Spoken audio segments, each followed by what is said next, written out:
भोपाल के ड्रग्स कांड की करते हैं। बड़ी बात यह है कि इसमें एक और बड़ा खुलासा हुआ है। सबसे बड़ा नाइट पार्टी ऑर्गेनाइजर यासीन था, जिसकी गिरफ्तारी हुई है। ये बड़ी खबर है इस वक्त की।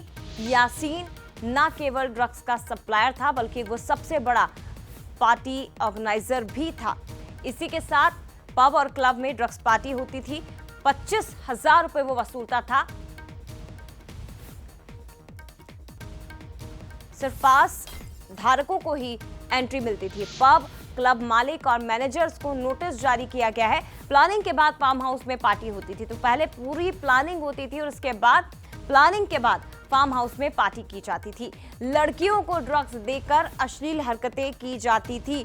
बड़ी बात यह है कि यासीन अपने नशे की सप्लाई के लिए भी लड़कियों का ही इस्तेमाल करता था और लड़कियों को ड्रग्स भी देता था। उनके साथ गलत हरकतें करता था।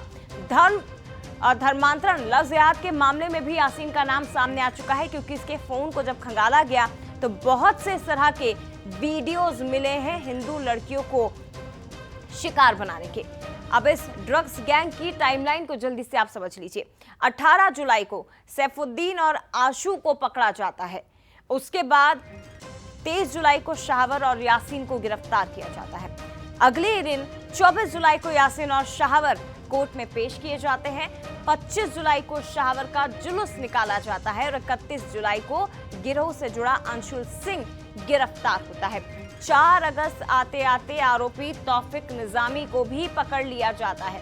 तो इस मामले में एक के बाद एक गिरफ्तारियां भी हो रही हैं और बड़े खुलासे भी हो रहे हैं। जो यासीन है वो जो डीजे का काम करता था विभिन्न क्लबों में, उसके नाइट से आयोजित होती थी और उसमें वो टारगेट करता था लड़कियों को, लड़कों को ड्रग्स के लिए। ये बात तथ्य सामने आने पर हम लोगों ने जो आउटर क्लब्स हैं, सिटी के अंदर क्लब्स हैं, उनमें इस तथ्य की पड़ताल और एमडी की रोकथाम के प्रसार के लिए क्लब को नोटिस दिए हैं, ताकि हम उनके जो कि इस तरह के प्रसार है उसको रोकने में पुलिस कार्रवाई कर सके। और ज्यादा जानकारी के लिए सनी मालविया हमारे साथ इस वक्त जुड़ गए हैं। सनी, क्या कुछ खुलासे हुए हैं अभी और क्या खुलासे होने बाकी हैं? क्या ये माना जाए कि इस ड्रग्स गैंग में और भी लोगों की गिरफ्तारी हो सकती है?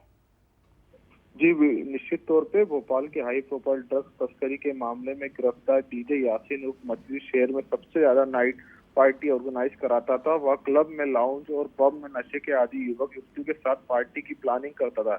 इसके बाद शहर के आउटर में बने फार्म हाउस में पार्टी ऑर्गेनाइज होती थी, जहां सिर्फ पास धारक को एंट्री दी जाती थी। खास बात यह है कि इन पार्टियों में एंट्री के लिए 10 से 25,000 रुपए तक की वसूली की जाती थी, जबकि ड्रग्स के लिए एक अलग से रकम ऐंठी जाती थी।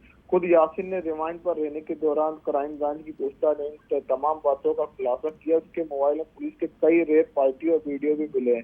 जिस तरह से एडिशनल एसपी सुरेंद्र सिंह चौहान ने बताया कि इस मामले में लगातार जांच की जा रही है और जांच में कई बड़े खुलासे हो सकते हैं। लेकिन इस पूरे मामले में जो है, ड्रग्स मामले में AIMIM के पूर्व नेता का बेटा भी गिरफ्तार हुआ है। मुस्लिम स्कॉलर तौकीर निजमी को भी बेटे को गिरफ्तार किया। लगातार उस मामले में पूछताछ की जा रही है। उसके पास से जो आरोपी अंशुल भूरी गिरफ्तार हुआ था, पिस्टल और एक जिंदा राउंड जो कारतूस भी बरामद हुआ। कुल मिलाकर माना कि लगातार आरोपी से पूछताछ की जा रही है। पूछताछ में और भी आरोपी की संख्या भी बढ़ सकती है और कई खुलासे हो सकते हैं। जी, बहुत शुक्रिया आपका सनी, फिलहाल तमाम जानकारी हम तक पहुंचाने के लिए।